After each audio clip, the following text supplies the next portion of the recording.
Andavam em fila indiana. A entrada para a trilha era como uma espécie de arco que conduzia a um túnel sombrio e era formada por duas grandes árvores que se inclinavam uma em direção à outra, por demais antigas e por demais estranguladas pela era e cobertas de líquens para poderem suportar mais do que algumas folhas enegrecidas. A própria trilha era estreita e serpenteava em meio aos troncos. Logo depois, a luz na entrada era apenas um pequeno buraco brilhando lá atrás, e o silêncio era tão profundo que seus pés pareciam retumbar no chão, enquanto todas as árvores se debruçavam para escutar.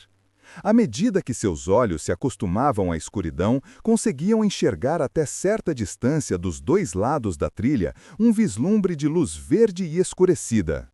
Às vezes, um fino raio de sol que tivera a sorte de penetrar através de alguma abertura nas folhas lá em cima, e ainda mais sorte por não ficar preso nos galhos emaranhados e nos arbustos entrelaçados lá embaixo, cortava o ar, tênue e claro diante deles.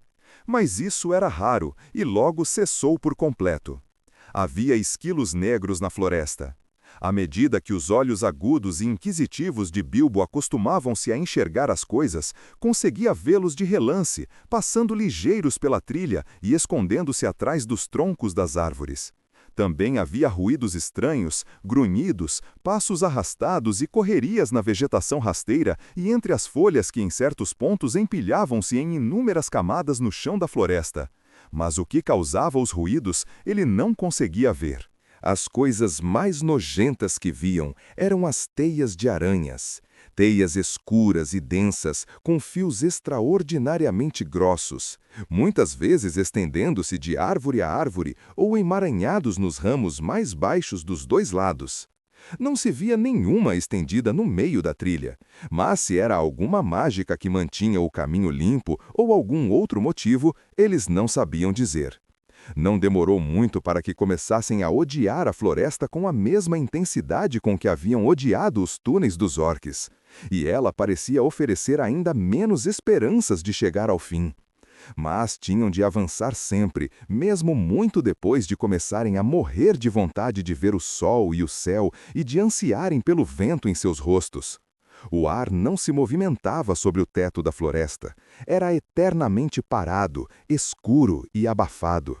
Até mesmo os anões, que estavam acostumados a escavar túneis e algumas vezes viviam por longos períodos sem a luz do sol, sentiam isso. Mas o hobbit, que gostava de tocas para morar, mas não de passar dias de verão dentro delas, sentia que estava sendo lentamente sufocado. As noites eram a pior parte.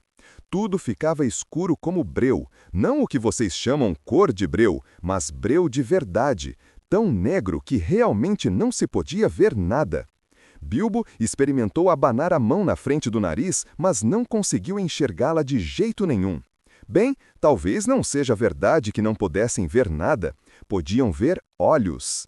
Dormiam todos juntos, aconchegados um ao outro, revezando-se para montar guarda.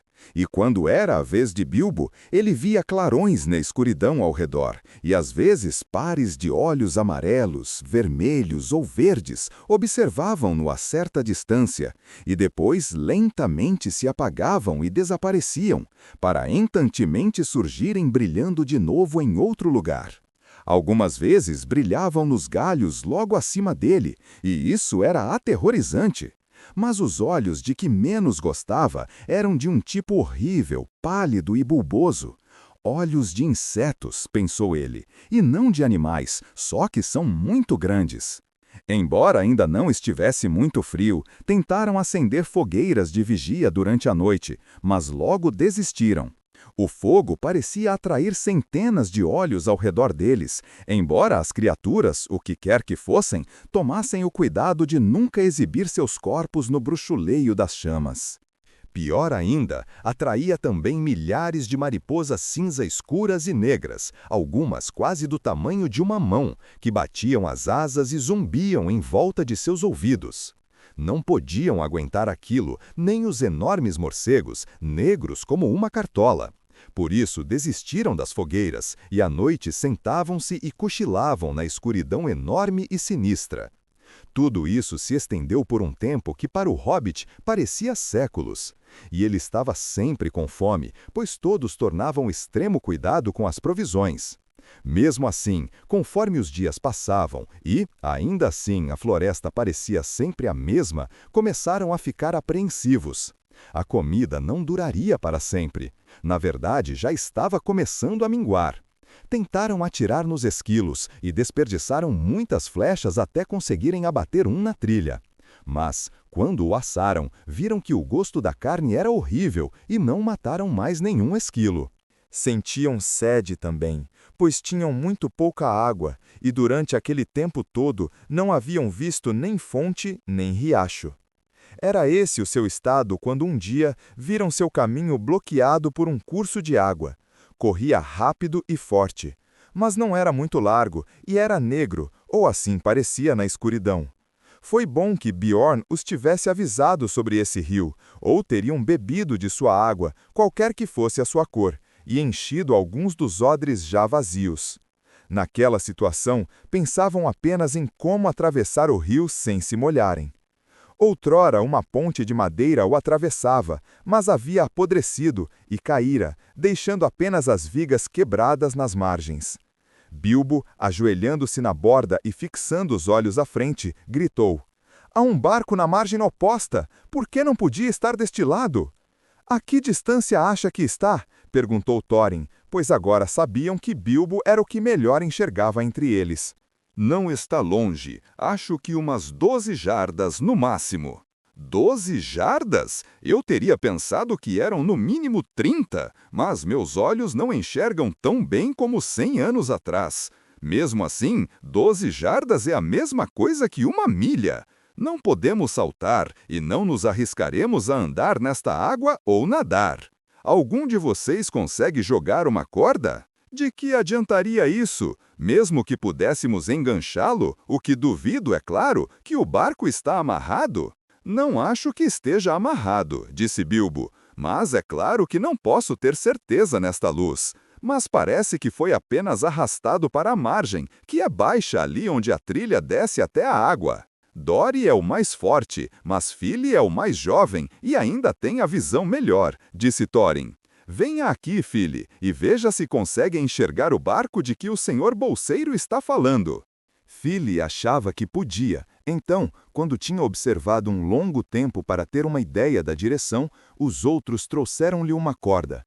Levavam muitas consigo, e na extremidade da mais longa fixaram um dos grandes ganchos de ferro que usavam para prender as mochilas nas tiras em seus ombros. Fili pegou o gancho, balançou-o por um momento e então lançou-o através do rio. Caiu na água! Não foi longe o suficiente, disse Bilbo olhando para a frente. Um pouco mais à frente e teria caído dentro do barco. Tente de novo. Não acho que a mágica seja forte o suficiente para machucá-lo se você apenas tocar num pedaço de corda molhada. De qualquer forma, depois de puxar o gancho de volta, Fili apanhou-o cheio de dúvidas. Desta vez, arremessou-o com mais força. Vá com calma, disse Bilbo. Agora você jogou o gancho bem no meio do mato do outro lado. Puxe com cuidado. Fili puxou a corda devagar e depois de algum tempo Bilbo disse: "Cuidado, já está no barco. Tomara que enganche." Enganchou. A corda ficou tesa e Fili puxou em vão. Kili veio ajudá-lo e depois Oin e Glóin. Puxaram e de repente todos caíram para trás. Mas Bilbo estava atento, pegou a corda e com um pedaço de galho desviou o pequeno barco preto no momento em que vinha veloz pela correnteza. "Socorro!" gritou ele, e Balin chegou bem na hora para agarrar o barco antes que ele flutuasse correnteza abaixo. "Estava amarrado, afinal de contas", disse ele, observando o cabo de atracação rompido, ainda pendurado no barco.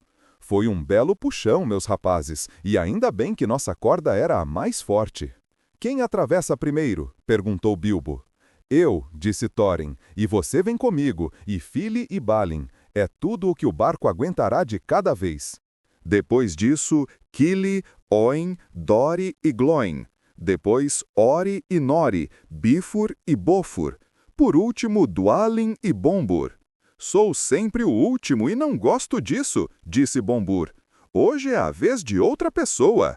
Você não deveria ser tão gordo. Do jeito que é, deve ir com o último carregamento, o mais leve. Não comece a resmungar contra as ordens, ou algo ruim lhe acontecerá. Não temos nenhum remo. Como vocês vão empurrar o barco até a outra margem? Perguntou o hobbit. Dê-me mais um pedaço de corda e outro gancho, disse Fili.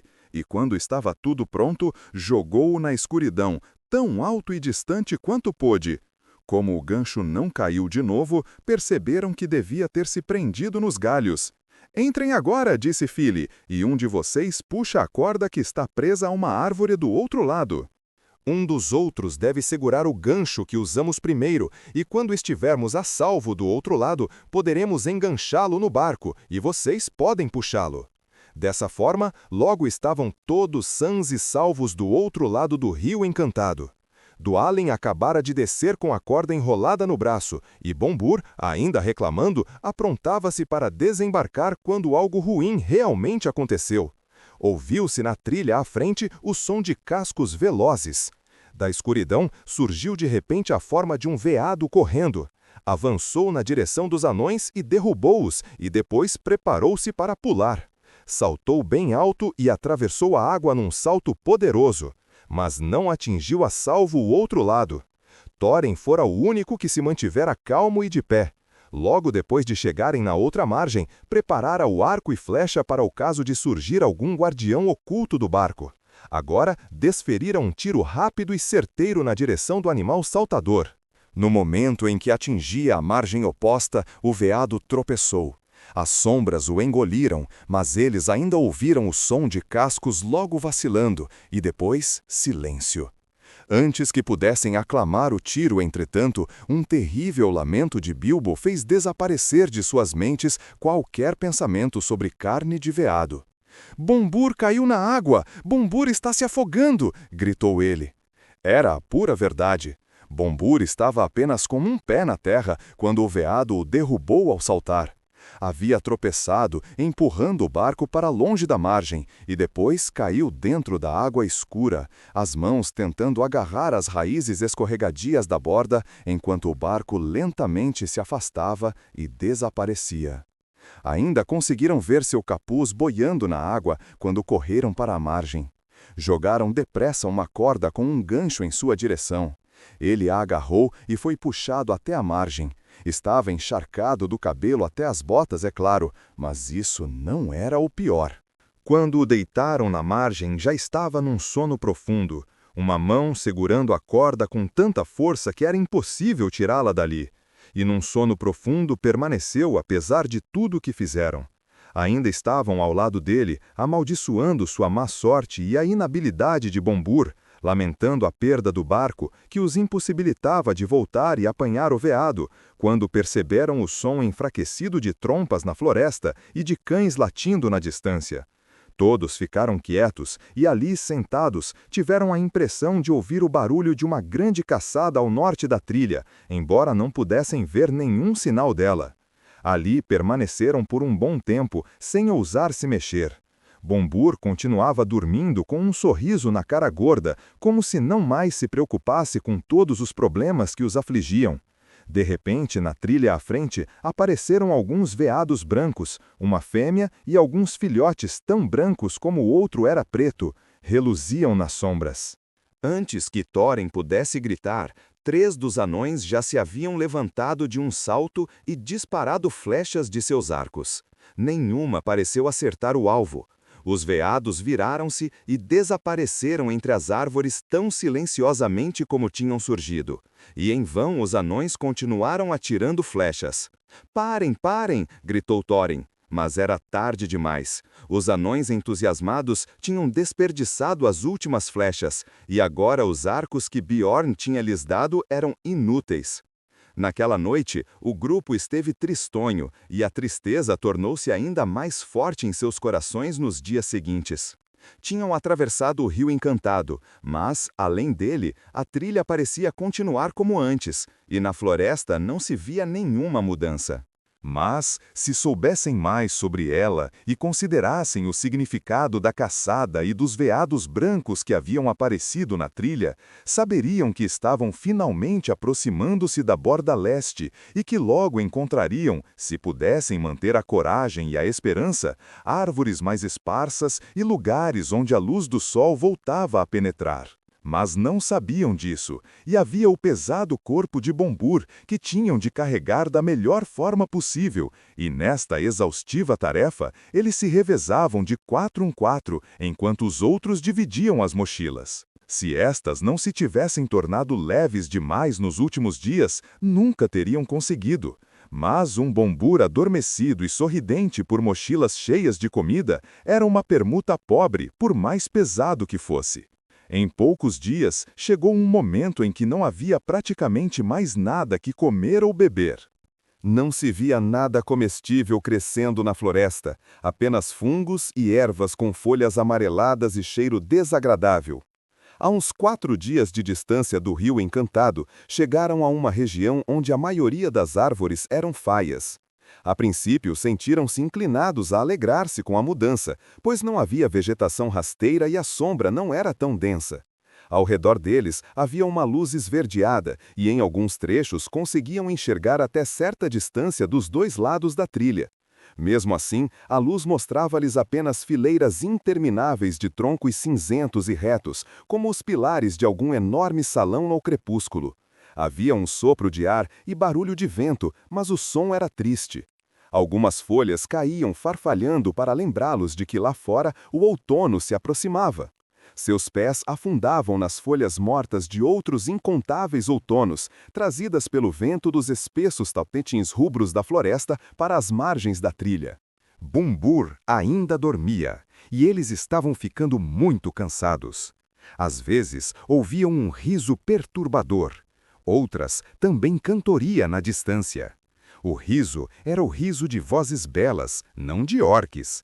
E a cantoria era bonita, mas soava misteriosa e estranha, e eles não se sentiam consolados. Ao invés disso, apressavam-se a deixar a região com toda a força que lhes restava. 2 dias mais tarde, viram que a trilha começava a descer, e logo estavam num vale quase que inteiramente coberto por uma vigorosa mata de carvalhos. "Será que esta maldita floresta não tem fim?" perguntou Thorin. "Alguém precisa subir numa árvore e ver se consegue enxergar por cima das copas. A única maneira é escolher a árvore mais alta sobre a trilha."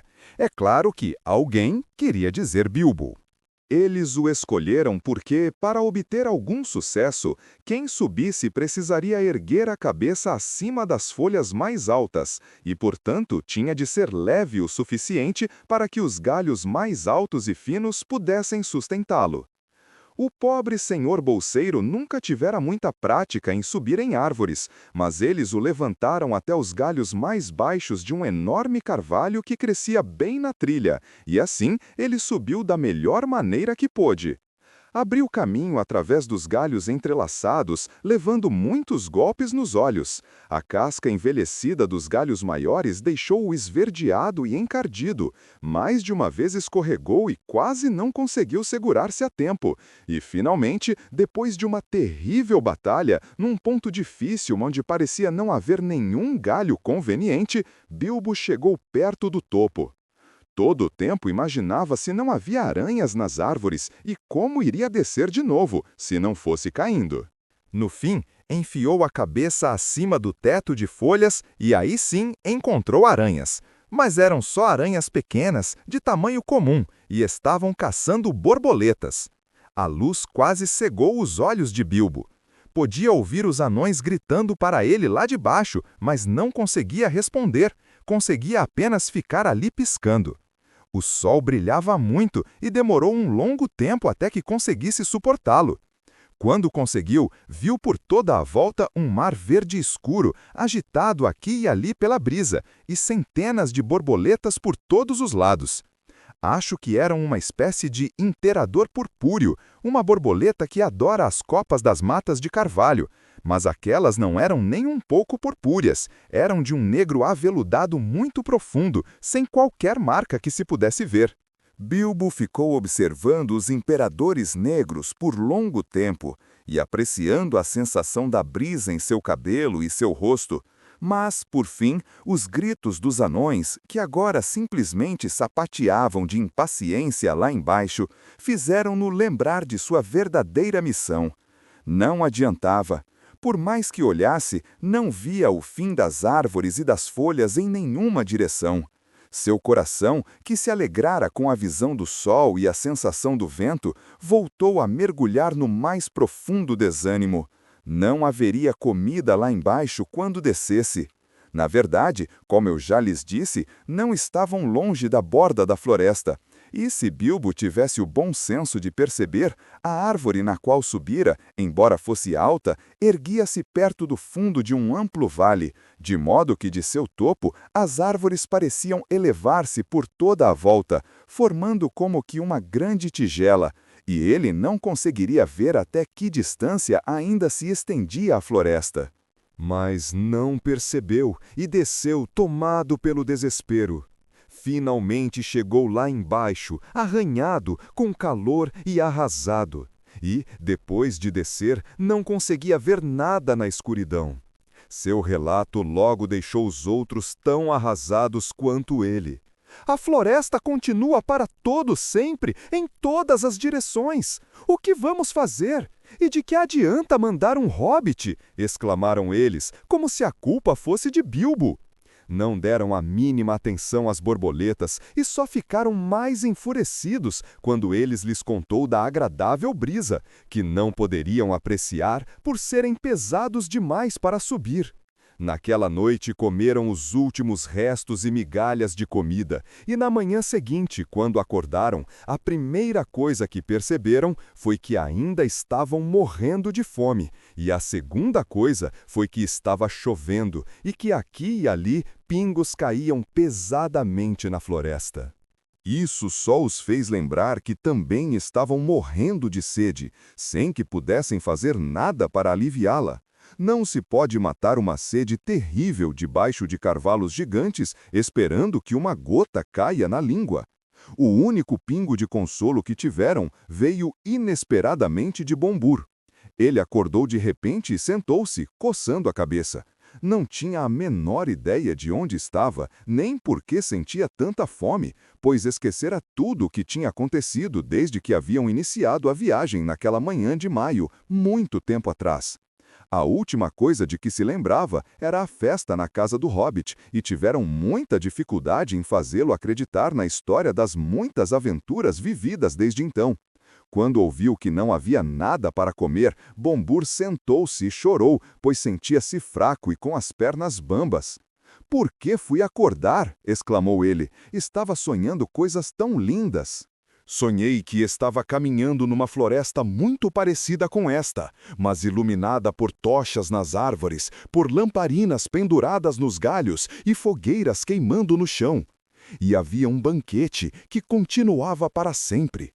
Um rei da floresta estava lá, com uma coroa de folhas, e havia uma cantoria alegre, e eu não poderia contar ou descrever as coisas que havia para comer e beber." "Nem precisa tentar", disse Thorin. "Na verdade, se não consegue falar de outra coisa, é melhor ficar calado. Já estamos suficientemente zangados com você. Se não tivesse acordado, teríamos deixado você na floresta com seus sonhos idiotas. Não é brincadeira carregá-lo, mesmo depois de semanas de provisões escassas." Agora, não restava nada a fazer exceto apertar os cintos ao redor das barrigas vazias, pegar os sacos e mochilas vazios e avançar pela trilha sem nenhuma grande esperança de chegar ao fim antes de caírem no chão e morrerem de fome. Foi o que fizeram durante todo aquele dia, avançando bem devagar e exaustos, enquanto Bombur continuava queixando-se de que suas pernas não conseguiriam levá-lo e que só queria deitar e dormir. "Não, você não quer", disseram eles. "Deixe que suas pernas façam a sua parte, nós já o carregamos o suficiente." Mesmo assim, ele de repente se recusou a dar um passo à frente e jogou-se no chão. "Continuem se quiserem", disse ele. "Eu vou deitar aqui, dormir e sonhar com comida, já que não posso consegui-la de nenhuma outra forma. Espero nunca acordar de novo.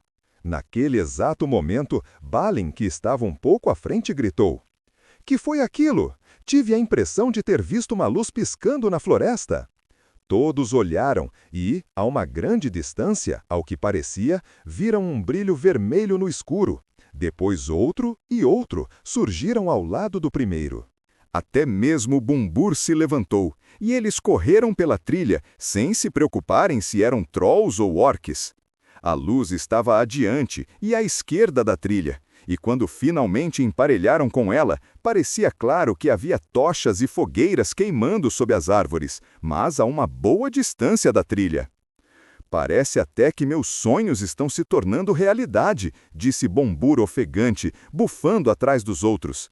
Queria correr direto para dentro da floresta atrás das luzes, mas os outros lembravam-se muito bem das recomendações do mago e de Bjorn.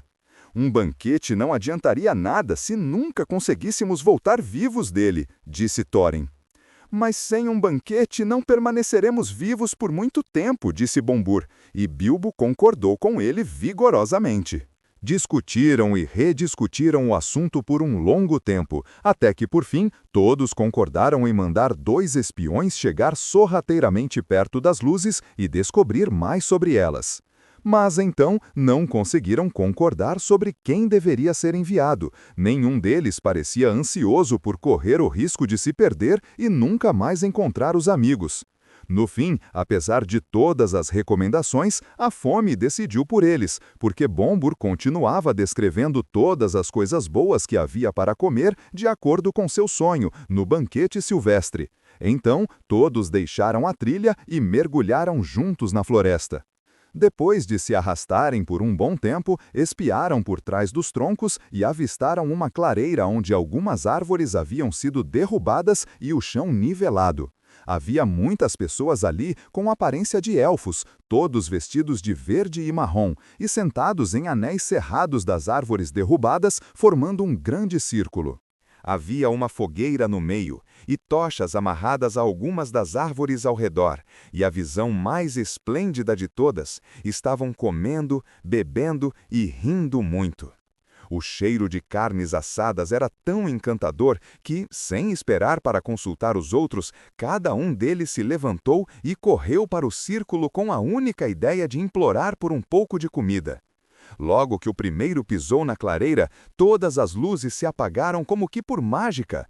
Alguém chutou o fogo e ele subiu em faíscas cintilantes e desapareceu. Ficaram perdidos numa escuridão completa e não podiam nem enxergar uns aos outros, não por um bom tempo, pelo menos.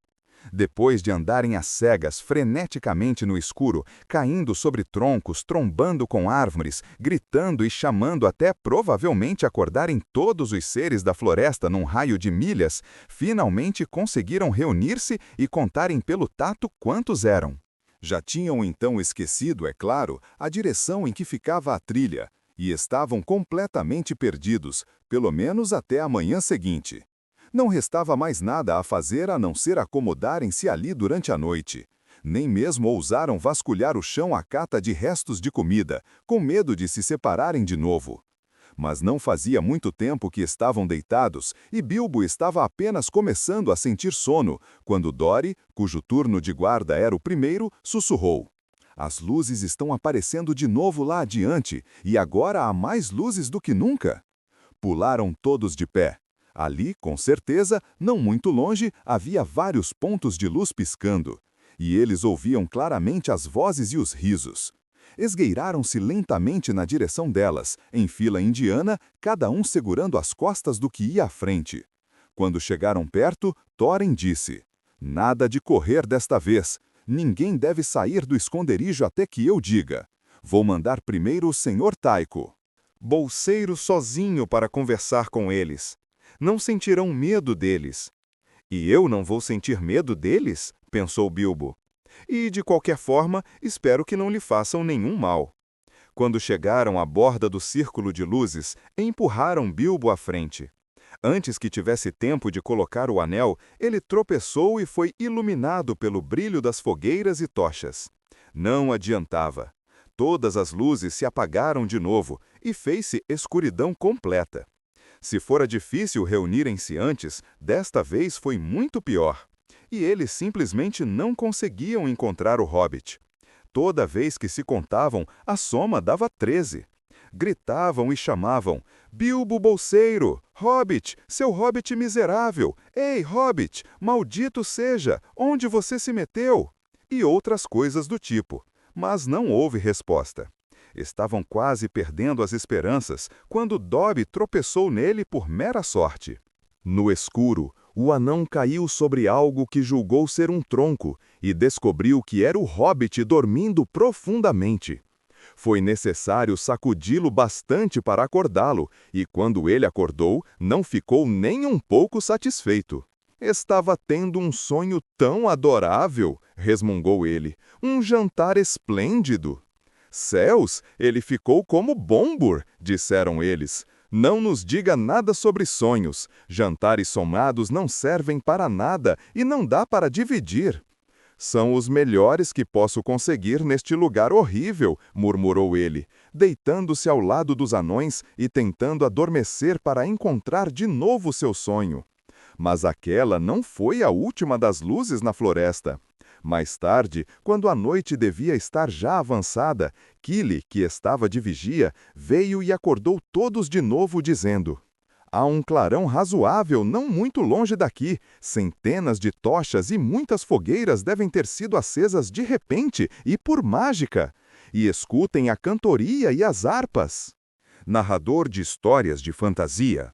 Depois de ficarem deitados escutando por um tempo, perceberam que não podiam mais resistir ao desejo de chegar mais perto e tentar mais uma vez conseguir ajuda. Levantaram-se de novo, e desta vez o resultado foi desastroso. O banquete que viram era maior e mais magnífico que antes, e na cabeceira de uma longa fila de pessoas sentava-se um rei da floresta com uma coroa de folhas sobre os cabelos dourados, muito semelhante à figura que Bombur descrevera em seus sonhos. O povo élfico passava tigelas de mão em mão e através das fogueiras, e alguns tocavam harpas enquanto outros cantavam. Seus cabelos dourados estavam enfeitados com flores, pedras verdes e brancas brilhavam em seus colares e cintos, e seus rostos e canções eram cheios de alegria. As canções eram altas, belas e cristalinas, e Thorin surgiu no meio deles. No meio de uma palavra, completo silêncio. Todas as luzes se apagaram, as fogueiras transformaram-se em fumaça negra. Cinzas e fuligem cobriram os olhos dos anões, e a floresta se encheu mais uma vez com seus clamores e gritos. Bilbo viu-se correndo em círculos, pelo menos essa era a impressão que tinha, chamando repetidas vezes: Dori, Nori, Ori, Oin, Gloin, Fili, Kili, Bombur, Bifur, Bofur, Dualin, Balin, Thorin, Escudo de Carvalho, enquanto pessoas que ele não conseguia sentir ou ver faziam a mesma coisa à sua volta, de vez em quando com um Bilbo no meio.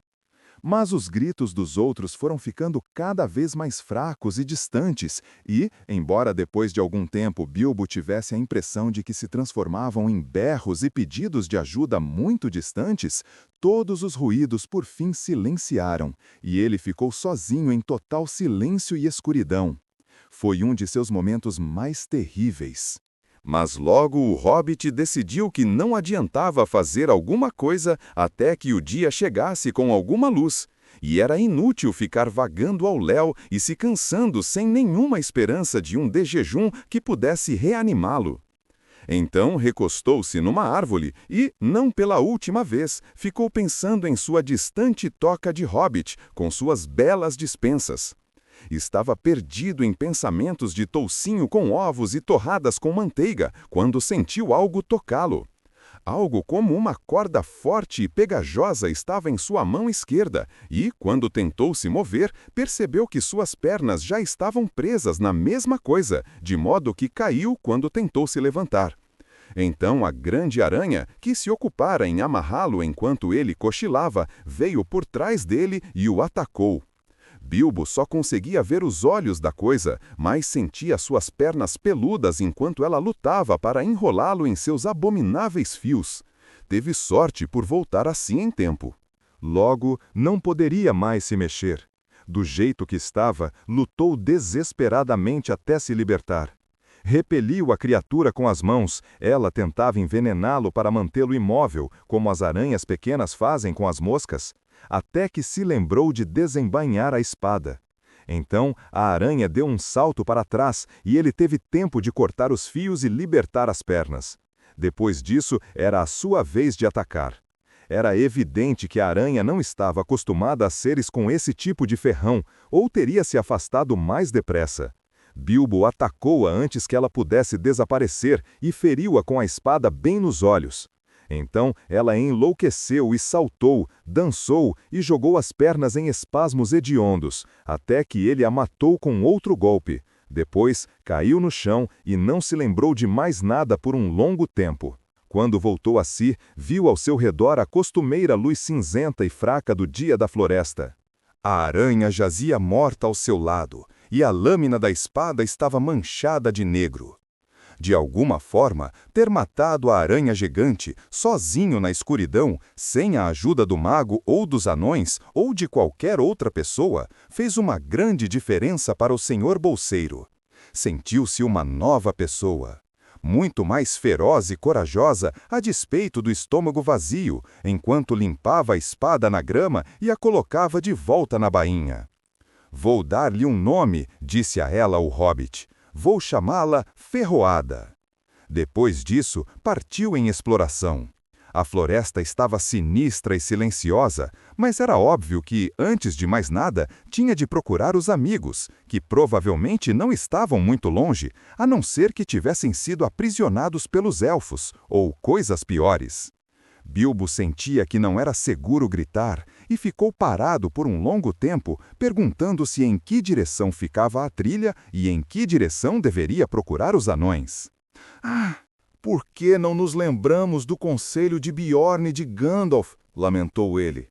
«Em que enrascada nós estamos agora? Nós, bem que eu queria dizer nós, é horrível ficar sozinho».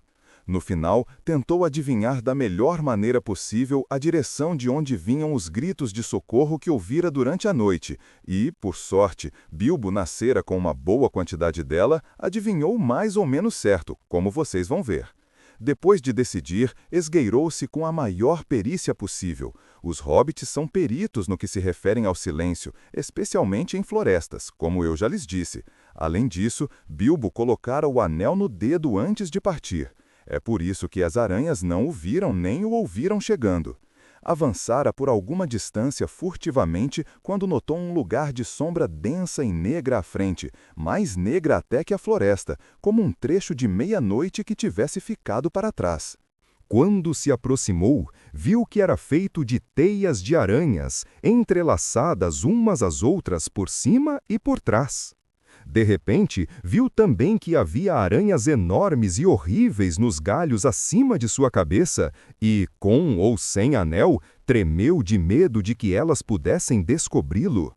Parado atrás de uma árvore, Bilbo observou um grupo delas por algum tempo e então, no silêncio e na quietude da floresta, percebeu que aquelas criaturas detestáveis estavam conversando. Suas vozes tinham um som fino, estridente e chiado, mas ele podia entender muitas das palavras que diziam. Estavam conversando sobre os anões. Foi uma luta difícil, mas valeu a pena, disse uma. Eles, sem dúvida, têm uma pele ruim e grossa, mas aposto que tem bom suco. Vão ser um bom banquete, depois de ficarem pendurados um tempinho, disse outra. Não os deixe pendurados por muito tempo, disse uma terceira. Não estão gordos como deviam. Não comeram muito bem ultimamente, acho eu. Matem-nos, estou dizendo, chiou uma quarta. Matem agora e deixem pendurados e mortos por algum tempo. Já estão mortos agora, eu garanto, disse a primeira. Isso é que não, vi um se debatendo agora há pouco, acordando de novo, depois de um belo sono. Vou lhes mostrar. Dizendo isso, uma das aranhas correu ao longo de uma corda até alcançar uma dúzia de embrulhos pendurados em fila num mesmo galho alto. Bilbo ficou horrorizado, agora que os notava pela primeira vez balançando nas sombras, ao ver um pé de anão surgindo do fundo de um dos embrulhos, ou aqui e ali a ponta de um nariz, um pedaço de barba ou de capuz. A aranha se dirigiu para o embrulho mais gordo. É o pobre Bombur, aposto, pensou Bilbo, e deu um forte beliscão no nariz que estava de fora. Ouviu-se um brito abafado lá dentro, e um pé surgiu e chutou a aranha, direto e forte. Bombur ainda vivia. Bilbo ouviu um ruído como o de uma bola murcha sendo chutada, e a aranha enraivecida caiu do galho, conseguindo segurar-se em seu próprio fio bem em cima da hora. As outras riram. "Você estava certa", disseram elas. "A carne está viva e ainda por cima dando pontapés." "Logo vou dar um fim nisso", chiou a aranha furiosa, subindo de novo no galho. Bilbo percebeu que chegara o momento de fazer alguma coisa. Não podia subir para atacar as feras e não tinha nada com que atirar. Mas, olhando em volta, viu que naquele lugar havia muitas pedras no que parecia ser o leito de um riacho seco. Bilbo era ótimo em atirar pedras, e não demorou muito para que encontrasse uma bela pedra, lisa e em forma de ovo, que se encaixava perfeitamente em sua mão. Quando menino, costumava praticar atirando em bichos, até que coelhos e esquilos, e até mesmo pássaros, fugiam de seu caminho como um relâmpago quando o viam abaixar-se.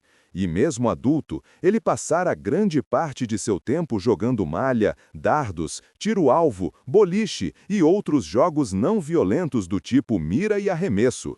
Na verdade, sabia fazer um monte de coisas, além de soprar anéis de fumaça, propor adivinhas e cozinhar, que eu ainda não tive tempo de lhes contar. Não há tempo agora.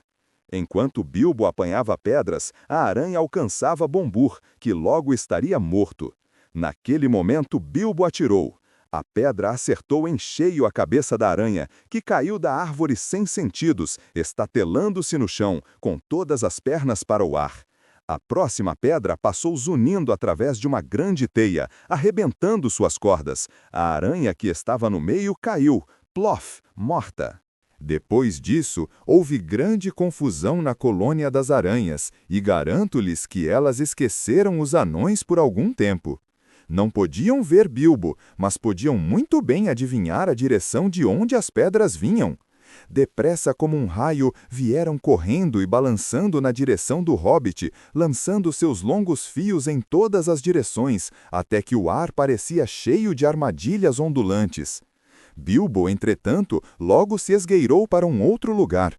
Ocorreu-lhe a ideia de atrair as furiosas aranhas cada vez mais para longe dos anões, se pudesse, fazê-las ficar curiosas, excitadas e raivosas, tudo ao mesmo tempo.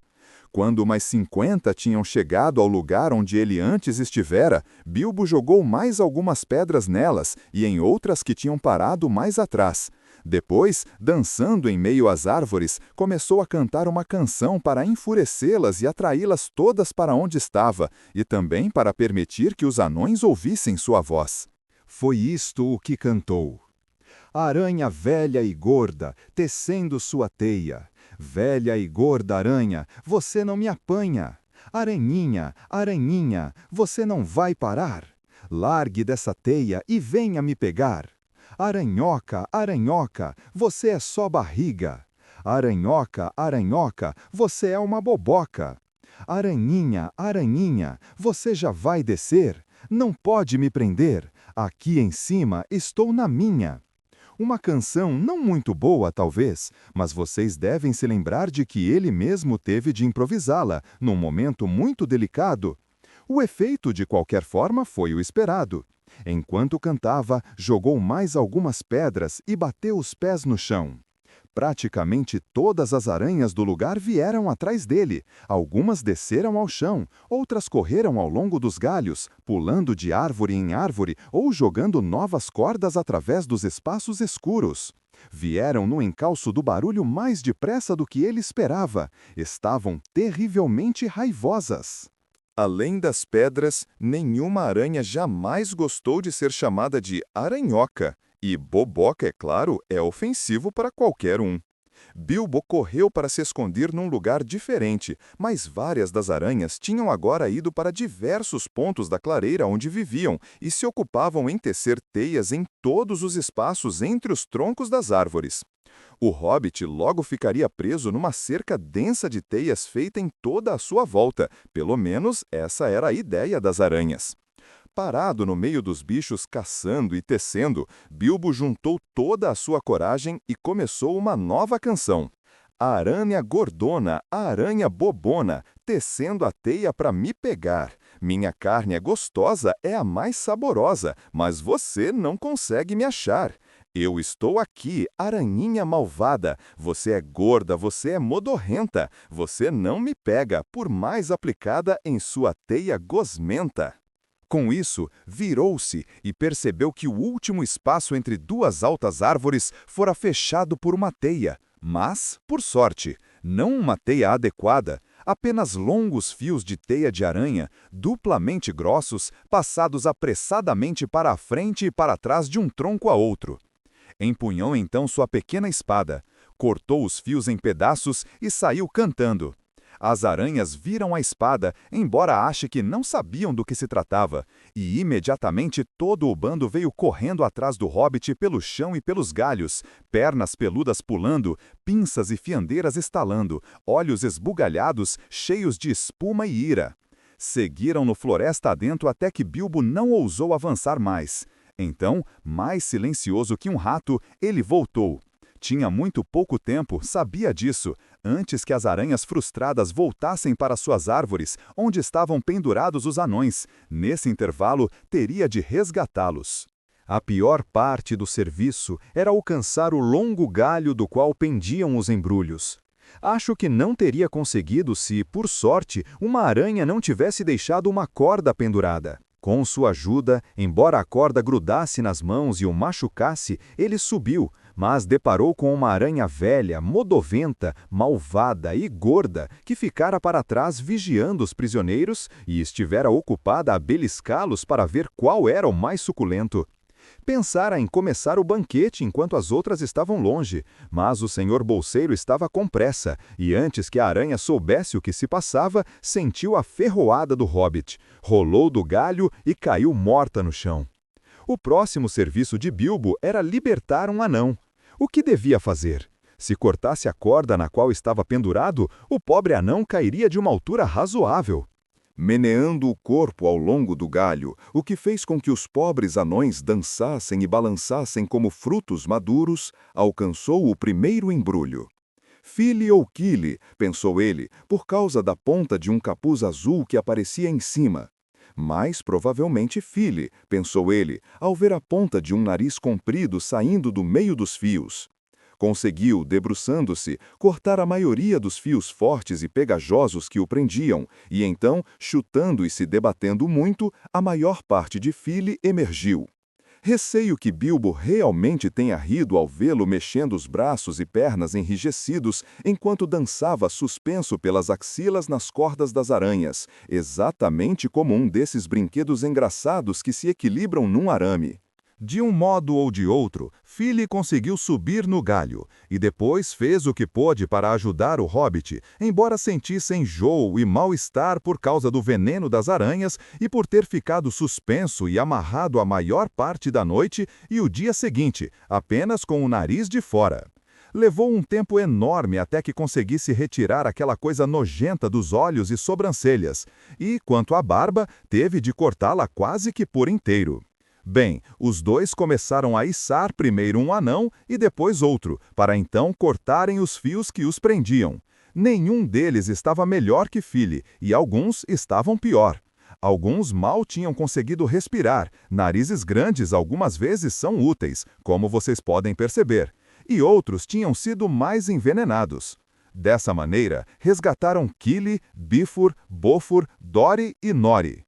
O pobre Bombur estava tão exausto, era o mais gordo e fora o mais beliscado e cutucado, que simplesmente rolou do galho e caiu estatelado no chão, por sorte sobre folhas, e lá ficou. Mas ainda havia 5 anões pendurados na ponta do galho quando as aranhas começaram a voltar, mais cheias de ira do que nunca.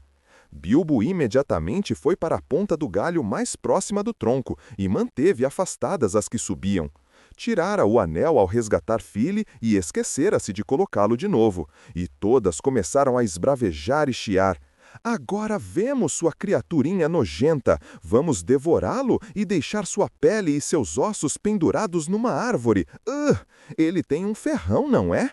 Bem, vamos pegá-lo mesmo assim, e depois vamos pendurá-lo de cabeça para baixo por 1 ou 2 dias. Enquanto isso acontecia, os outros anões trabalhavam com o restante dos cativos, cortando os fios com suas facas. Logo todos estavam livres, embora não estivesse claro o que aconteceria depois. As aranhas os haviam capturado com muita facilidade na noite anterior, mas eles estavam desprevenidos e no escuro. Desta vez, parecia que seria travada uma luta horrível. De repente, Bilbo notou que algumas aranhas haviam se juntado ao redor de Bombur no chão, prendendo-o de novo, e agora o arrastavam para longe. Deu um grito e golpeou com a espada as aranhas que estavam à sua frente. Elas rapidamente abriram caminho e ele tropeçou e caiu da árvore bem no meio das que estavam no chão. Para elas, sua pequena espada era algo novo em matéria de ferrones. Como voava de um lado para o outro, brilhava com gosto quando as feria. Meia dúzia foi morta antes que o restante delas recuasse e deixasse Bombur para Bilbo. Desçam, desçam! Gritou ele para os anões que estavam no galho. Não fiquem aí em cima ou serão amarrados de novo. Destacável. Pois Bilbo vira aranhas juntando-se em todas as árvores vizinhas e arrastando-se ao longo dos galhos acima das cabeças dos anões. Os anões desceram, pulando, escorregando ou caindo, todos os 11 num monte, a maioria deles muito trêmulos e com pouco controle das pernas. Ali estavam finalmente 12, contando o pobre Bombur, amparado de um lado pelo primo Bifur e do outro pelo irmão Bofur. Bilbo dançava e balançava sua ferroada. Centenas de aranhas enfurecidas observavam-nos com olhos esbugalhados em toda a volta e em cima deles. A situação parecia desesperadora. Então começou a batalha. Alguns dos anões tinham facas, outros paus, e todos eles podiam pegar pedras, e Bilbo tinha seu punhal élfico.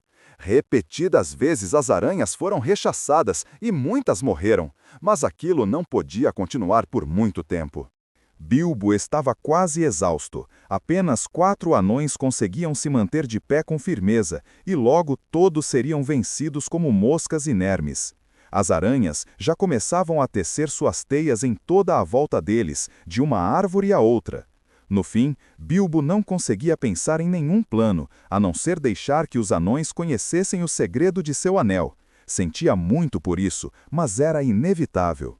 "Vou desaparecer", disse ele. "Vou ver se consigo atrair as aranhas, e vocês devem ficar juntos e correr para a direção oposta, lá para a esquerda, que é mais ou menos a direção do local onde vimos as fogueiras dos Elfos pela última vez." Foi difícil fazê-los entender, porque todos eles estavam zonzos e por causa dos gritos, pancadas e pedradas, mas, por fim, Bilbo sentiu que não podia demorar nem mais um segundo. As aranhas fechavam cada vez mais o círculo. Bilbo colocou o anel e, para grande surpresa dos anões, desapareceu. Logo o som de aranhoca e boboca chegou do meio das árvores à direita. Aquilo perturbou muito as aranhas. Pararam de avançar e algumas foram na direção da voz. Aranhocas enfurecia tanto que perderam o controle. Então Balin, que compreendera o plano de Bilbo melhor que os outros, conduziu um ataque. Os anões juntaram-se e, mandando uma saraivada de pedras, empurraram as aranhas para a esquerda e romperam o círculo. Atrás deles, os gritos e a canção cessaram de repente. Desejando com todas as forças que Bilbo não tivesse saído capturado pelas aranhas, os anões seguiram em frente, mas com a rapidez necessária. Estavam enjoados e cansados e conseguiam avançar cambaleando, embora muitas das aranhas viessem logo atrás deles. De vez em quando, tinham de virar e lutar contra as criaturas que os estavam alcançando. Algumas aranhas já estavam nas árvores acima deles, jogando baixo seus longos fios grudentos. As coisas pareciam estar indo muito mal de novo, quando de repente Bilbo reapareceu e inesperadamente atacou pelo flanco as aranhas atônitas. Em frente! Em frente! Gritou ele. Eu cuido das ferroadas! E assim fez. Voava para trás e para frente, golpeando os fios das aranhas, cortando suas pernas e apunhalando seus corpos gordos quando chegavam perto demais. As aranhas inchavam de raiva, esbravejavam e espumavam chiando maldições horríveis, mas tinham um medo mortal de Ferroada e não ousavam chegar muito perto agora que ela reaparecera. Assim, por mais que praguejassem, suas presas se distanciavam lentamente, mas sem parar. Era uma situação das mais terríveis e pareceu levar horas. Mas, finalmente, no momento exato em que Bilbo sentiu que não conseguiria levantar a mão para mais um golpe sequer, as aranhas de súbito desistiram, não o seguiram mais e voltaram desapontadas para sua colônia escura. Os anões então notaram que haviam chegado à borda de um círculo onde houvera fogueiras de elfos. Se era uma daquelas que tinham visto na noite anterior, não sabiam dizer.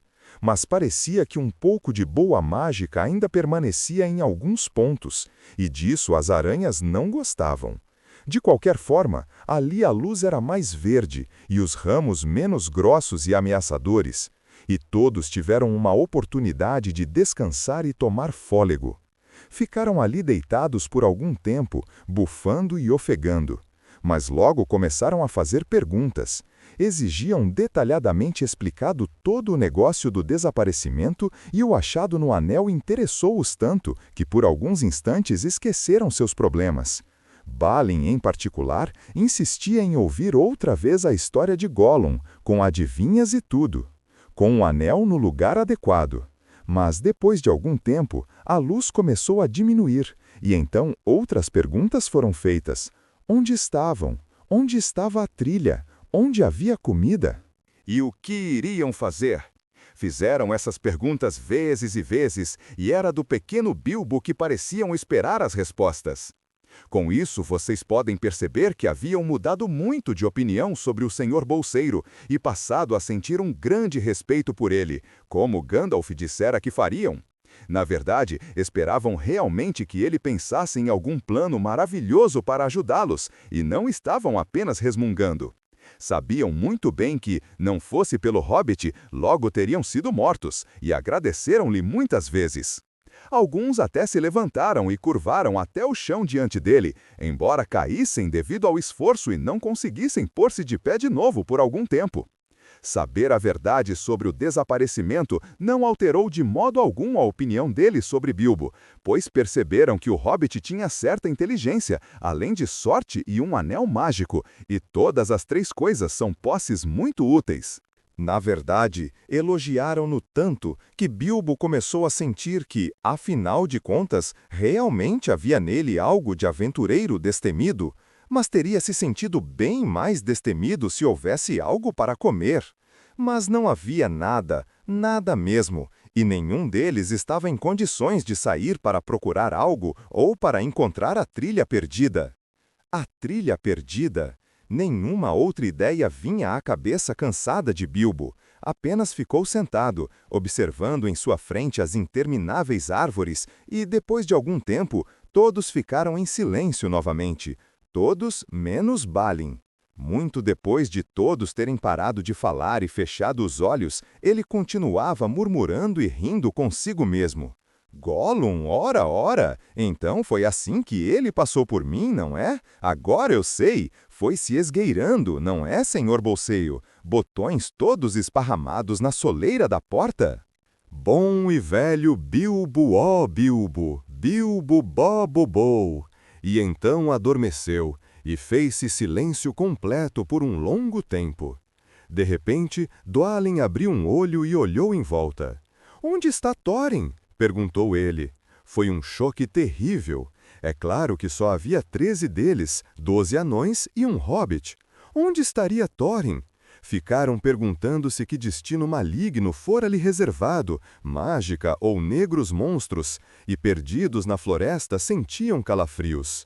Um a um caíram no sono, num sono desconfortável e cheio de sonhos horríveis, enquanto a tarde se transformava em noite escura. E ali vamos deixá-los por enquanto, por demais cansados e indispostos para montarem guarda ou se revezarem na vigia. Thorin fora capturado muito mais depressa que eles. Vocês se lembram de Bilbo caindo no sono como uma pedra no momento em que entrava no círculo de luz? Logo em seguida fora Thorin quem avançara, e no momento em que as luzes se apagaram, ele caiu feito uma pedra encantada. Todo o barulho dos anões perdidos na noite, seus gritos quando as aranhas os pegaram e prenderam, e todos os sons da batalha do dia seguinte passaram por ele sem que os ouvisse. Então os elfos da floresta vieram até ele, amarraram-no e levaram-no embora. Os participantes do banquete eram elfos da floresta, é claro. Não são um povo mau. Se tem algum defeito, é sua desconfiança de estranhos. Embora sua mágica fosse forte, mesmo naqueles dias eram cautelosos. Eram diferentes dos altos elfos do oeste, além de mais perigosos e menos sábios. Pois a maioria deles, juntamente com seus parentes espalhados nas colinas e montanhas, descendia das antigas tribos que nunca foram para o Reino Encantado no oeste. Para lá foram os elfos da luz, e os elfos das profundezas, e os elfos do mar, onde viveram por séculos e tornaram-se mais belos, sábios e eruditos, inventando sua mágica e seu habilidoso ofício na confecção de coisas belas e maravilhosas, antes que alguns retornassem ao grande mundo. No grande mundo, os elfos da floresta permaneciam no crepúsculo de nosso sol e nossa lua, mas amavam mais as estrelas, vagavam nas grandes florestas que cresciam viçosas em terras agora perdidas. Moravam de preferência perto das bordas das florestas, das quais podiam às vezes escapar em caçadas, ou para montar e correr à luz da lua ou das estrelas através das terras abertas. Depois da chegada dos homens, apegaram-se mais e mais ao entardecer e ao crepúsculo. Mas ainda continuavam sendo elfos, e isso quer dizer bom povo. Numa grande caverna a algumas milhas da fronteira da Floresta das Trevas, do lado leste, vivia naquela época o seu maior rei. Diante de suas enormes portas de pedra, um rio corria, que vinha das alturas da floresta e continuava até os pântanos no sopé das terras altas e cheias de bosques. Essa grande caverna, de cujos flancos saíam incontáveis cavernas menores, serpeava por baixo da terra e tinha muitos corredores e amplos salões. Mas era mais iluminada e agradável que qualquer moradia de orque e não tão profunda, nem tão perigosa. Na verdade, a maioria dos súditos do rei vivia e caçava nos bosques abertos e tinha casas ou cabanas no chão e nos galhos das árvores. As faias eram suas árvores favoritas. A caverna do rei era o seu palácio, o lugar seguro onde guardava seu tesouro e a fortaleza de seu povo contra os inimigos. Era também o calabouço para seus prisioneiros. Assim, para a caverna levaram Thorin, não com muita gentileza, pois eles não morriam de amores por anões e pensavam que ele era um inimigo. Nos dias antigos, haviam travado guerras com alguns anões, a quem acusavam de roubarem seus tesouros. É justo dizer que os anões contavam uma história diferente, e diziam que apenas pegaram o que lhes era devido, pois o rei dos elfos negociara com eles para que trabalhassem seu ouro e prata brutos e depois recusara-se a pagar-lhes o que devia. Se o rei dos elfos tinha um fraco, era por tesouros, especialmente prata e pedras brancas. E embora seu estoque fosse rico, estava sempre ávido por mais, já que ainda não detinha um tesouro tão grande como os grandes reis élficos de antigamente. Seu povo não fazia mineração, nem trabalhava metais ou pedras. Também não se preocupava muito com o comércio ou com o cultivo da terra. Tudo isso os anões sabiam muito bem, embora a família de Thorin não tivesse nada a ver com a velha disputa de que falei. Consequentemente, Thorin, quando desfizeram um encantamento e ele voltou a si, ficou furioso com o tratamento que lhe haviam dispensado. Além disso, estava determinado a não permitir que lhe arrancassem nenhuma palavra sobre ouro ou pedras preciosas. O rei lançou um olhar severo a Thorin, quando este foi trazido à sua presença e fez muitas perguntas. Mas Thorin só dizia que estava morrendo de fome. Por que você e seu povo tentaram por 3 vezes atacar meu povo em sua festa? Perguntou o rei. Nós não os atacamos, respondeu Thorin. Viemos mendigar porque estávamos morrendo de fome. Onde estão seus amigos agora e o que estão fazendo? Não sei, mas acho que estão morrendo de fome na floresta. O que estavam fazendo na floresta? Procurando comida e bebida porque estávamos morrendo de fome. Mas o que os trouxe para a floresta? Perguntou o rei furioso. Diante dessa pergunta, Thorin fechou a boca e não disse uma palavra. Muito bem, disse o rei. Levem-no e o mantenham a salvo, até que se sinta inclinado a dizer a verdade, mesmo que espere 1 século. Então, os elfos prenderam-no com correias e fecharam-no em uma de suas cavernas mais profundas, com fortes portas de madeira, e lá o deixaram. Deram-lhe comida e bebida, ambas em abundância, embora não muito boas, pois os elfos da floresta não eram orques e comportavam-se razoavelmente bem até mesmo com seus piores inimigos quando os capturavam. Os únicos seres vivos com quem não tinham clemência eram as aranhas gigantes. Ali, no calabouço do rei, ficou o pobre Thorin, e depois de sentir-se grato pela refeição, começou a imaginar o que teria acontecido com seus infelizes amigos. Não demorou muito para que descobrisse, mas isso pertence ao próximo capítulo e ao início de outra aventura, na qual o Hobbit mais uma vez mostrou sua utilidade.